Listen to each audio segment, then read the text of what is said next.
I'm very much about. I had too much of a childhood. I had a fun childhood. Yeah, we had a great time.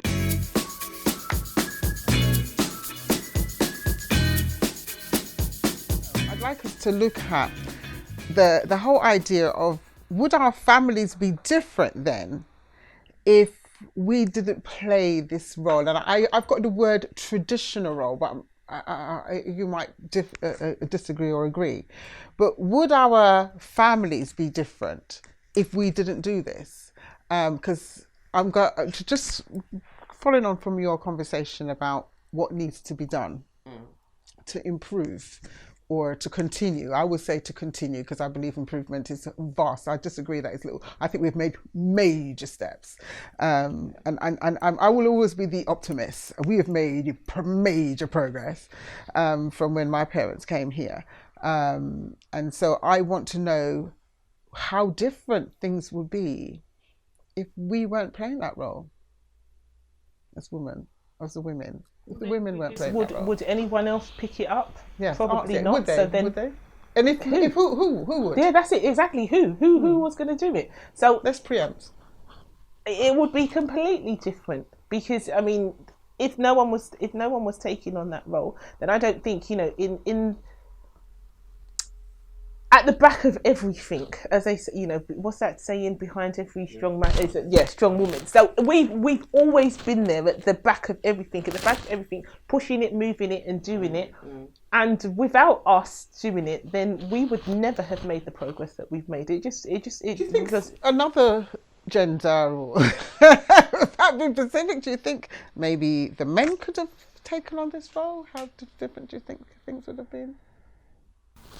The nurturer, all of those roles that women take on, if they had taken on all of that, I mean, it's possible. There are households where men do that. I know, a man who happily raised his daughter since she was a baby by himself and done a fabulous job.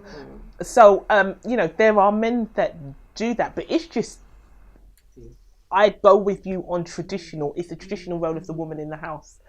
And if women weren't doing that, then, well, the men, I mean, they'd have to take it off, or people would be dead, right? Kids would be dead and everyone would be dead because we need to be taken care of. So somebody would have to do it. So they would have to do it. Would they be able to do it like we would do it? Nah. No. And so I think women, but women have different roles. We have different roles. Men are different. There's no two ways about it. Men are different. Women are nurturers.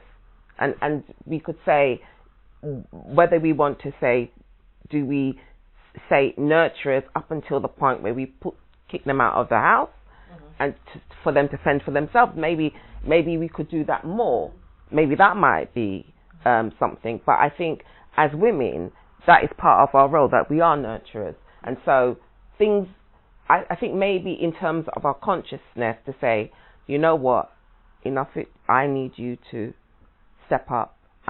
So my thought patterns now is going to change. So I think that might be that you change to say, okay, I'm not going to be the traditional, the girls are treated this way and the boys are treated this way. Maybe that is that conscious decision, and then you can affect change. And I think that's the only thing I can see. I think it's making that difference that, I'm going to be teaching you to be different thing, as opposed to because some mothers, they want their children to always want them.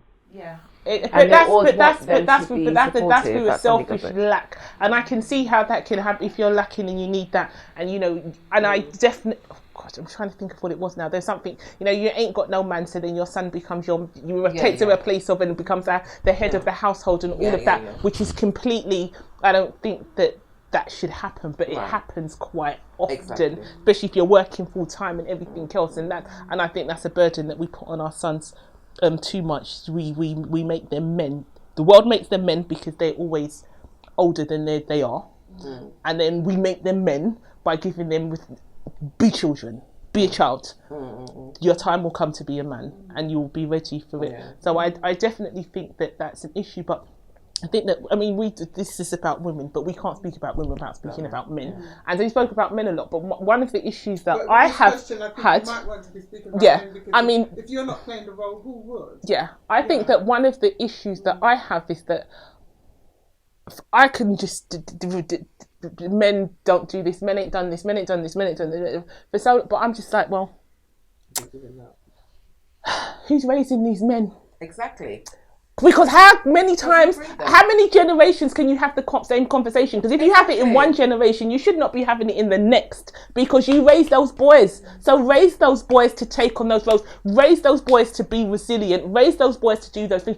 Raise those boys, because these are traditional gender roles, and I don't believe in traditional gender roles completely. And these millennials coming up with they don't even believe in gender, because everything's binary. So they ain't taking on none of that stuff. Yeah, so I don't believe that. So, but the issue is, raise your boys to be better, and then it stops. If every woman that complains about a man raised the boy to be better, well, that's what are we talking about? The conversation ends there and then. Right, that's what general. All females who have contributed somewhat, either it's current, past, or future, to who he is. Exactly. And he's the Panther. But that's He what I'm became saying. the Panther. Now, if they hadn't allowed him to be a man somewhere along the line, the mum did the role and so forth, and even when he was fighting and they urged him on, they allowed him to fight, they sent him out there to fight. They didn't say, oh my God, racism is so rough, the police is after him, oh dear Jesus, dear. No, they sent him out there with the spear on his own, and they stood up there in the in the seats, and they urged, and they were hoping that everything that they had given him, that they had taught him, all of it was going to help him to keep fighting, and he did. Yeah. Right? So the thing is, we're going right back round. Again, what you're saying is quite potent. It's on point, because you're right. We are the ones who are bringing up these young men. And I have 3. And I've always said, everybody who knows me knows that I don't believe in allowing them to be little children and things. They need to start learning to be men from day dot, because that's who they are. They need to grow up to be young men. Trust me, they have a lot of time to enjoy themselves. They're still enjoying themselves. It's about having a balance. But they need to learn from they were young. My ones have been sweeping, cleaning, because that's where responsibility starts. They're not going to learn to be responsible when they go to school. They're not going to learn it on the street. They learn it with me in the smallest unit of society, doing the everyday chores in the house. And if I'm going to say, oh, they're too young to do that, let them be children. Nope, that will be too late when I say, oh, look, you know what, he's 13 now. Let me call him now. Now I need you to sweep the floor. Ooh. No, I definitely don't believe in that, but I definitely believe in allowing children to be children. There are things, because there are stages, and everything's in increments, and you add and you grow and you develop, because every day is a change.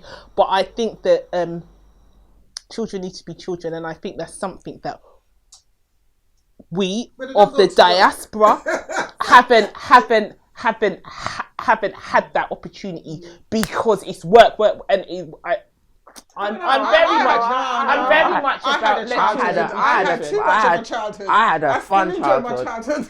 Yeah, we had a great time. And the thing is, it was about balance. And I think it's funny, because I said this the other day, when I was in Tunisia, there was a swing, and I had such a fun time on the swing.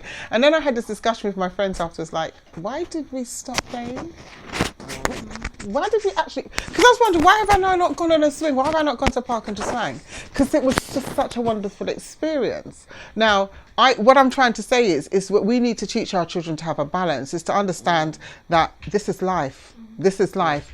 And, there's certain things that we have to do. And maybe... I'm not even talking about a race now. I'm just thinking generally speaking. Yeah. I think some of the problems we have in society at the moment, especially in our country, where children turn 16 and somehow we just push them out. It's like, you're in a house and all of a sudden you just kick them out. So you're an adult now, go deal with it. And they didn't know that the whole world didn't revolve around them, and they was just going to be wrapped in cotton wool, and you can't say nothing to me because you're going to hurt my feelings, and you can't say because you're going to do this, and you have to make this happen for me, and this narcissistic approach to life, because from their children we have not taught them to be real. Do you understand? Because, you know, whatever. And I know the statement, let them be children, means different things to different people. But teaching children to be real and to understand from day dot, like some cultures, like the Jewish culture. So when a boy turns 13, but he's been in preparation for that for a while. So when you turn 13, you're a little man. You're still in our culture, you know, in our tradition, you're a child, but they're a man and they can take on, and they're okay. Do you know what I mean? They have the Jewish race hasn't fallen apart because, you know what I mean? They started at 13, I think at 13 you should be. When you're going into puberty, there are things. But what I'm saying is that, you know, I feel that I see that you have women who have children in a single household, and then their son becomes that takes on the responsibility. No. Your job is to develop as you're supposed to develop, and as you get, and when you get to 13, and we were talking about, I very much think that one of the things that we're lacking is those rites of passage ceremonies are needed so badly. Or I think it's so important. So I think that's important, preparing boys to be men, but let them be boys before they're men. Of course, and that's totally what agree. I'm saying. And they have to let them be boys. And don't you think let them be men. Part of the support mechanism or how things will differ? Because let's be honest, if our families are changing and we don't necessarily have the so-called industrial traditional family structures, man, woman, and a couple of children, we now have women-wedded households, or maybe just one man, or whatever the case may be, that the children now have to start taking responsibility because, you know, where before we maybe have a two-headed, you know, maybe the woman would do the cleaning and the cooking and the household chores, and the man will go out and be the breadwinner. But now where the woman has to do that, if you have children, you have to teach them to be responsible, else you're going to drop dead at some point, very soon, because you're doing everything. So I do think, you know, what we're saying is that things will change and people, you know, may have to, well, they don't have to necessarily change, but it might benefit the woman. Thank you for watching this video. I hope you enjoyed it. And if you did, just press the like. And if you would like to see more of us, please press subscribe and press the notification button. If you'd like to participate in the discussion further, you can also comment below. And please don't forget to share. Thank you.